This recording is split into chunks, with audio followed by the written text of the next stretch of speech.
Cứ là nó mỗi ô chuột biết tệ ra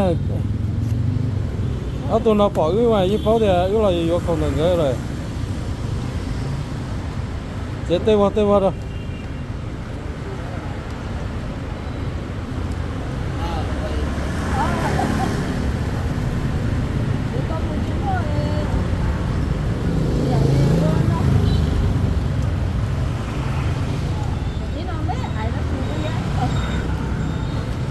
để tuổi anh chạy đòn chơi rồi đấy một lột kia ha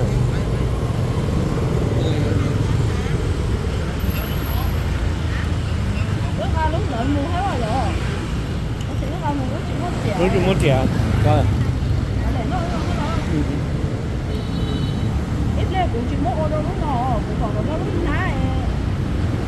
con gì lúc nãy ăn mù chưa muốn nhỏ lúc nãy rồi mỗi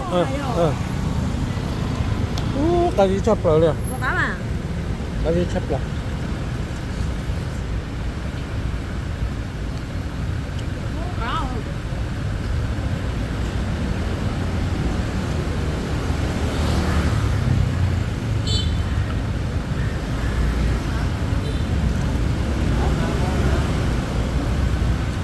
nó lên nó ra ta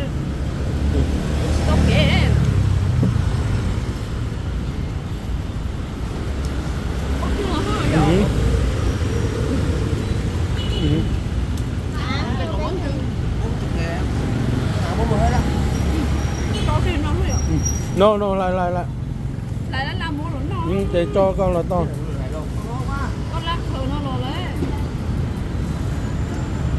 để cho lấy con đó họ con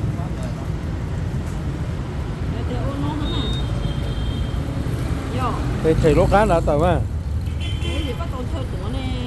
tua lên đó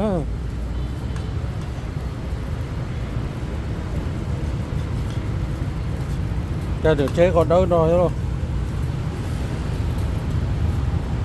ôi chừng ôi liền mỏ đó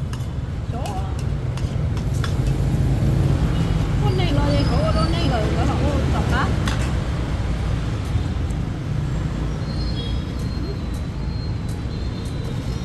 nó lúc mình đỡ lo hết cái kilo ốc hả có luôn nhá con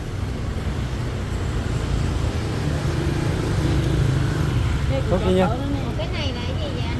cho bỏ vào trên mất đồng sụ biển á, mất đồng sụ biển á. Thử cái đâu? Hả? Thử cái đâu? cho nó giờ gì hết nào để coi là mới chết khổ khổ Thử cái được không? con chú Cái nhỏ thôi coi thử như thế nào, chứ chưa bao giờ ăn này. Đồng biển á, không kinh nhớ luôn nó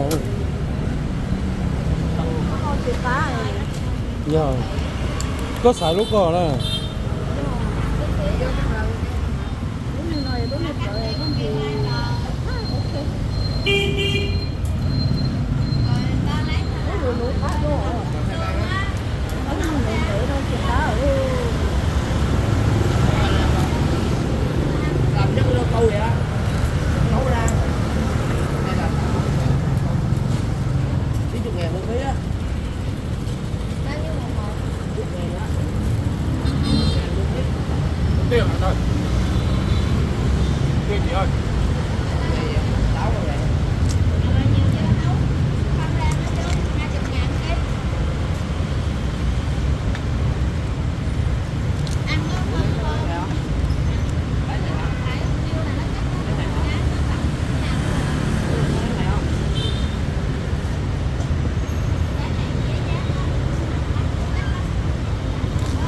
cho nó tới hồi đi đi pa lên nữa để ở đinh chúa sao đi cá trứng sao sao còn nó này chả cá ở sóc khổ bây giờ nó giá gì lúc tay chứ ạ còn hộp đó nhiêu? ở đây cũng có chỗ có dành về thịt kia rồi mặn không Là sao? Lấy 2 hộp luôn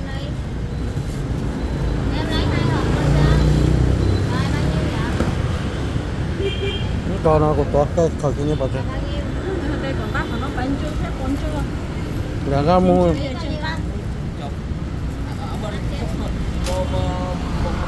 một ký 180. thế phải mất tiền rồi tệ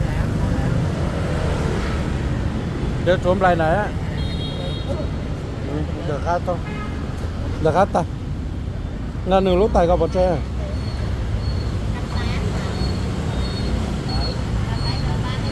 thấy cậu món nó luôn cho tiền này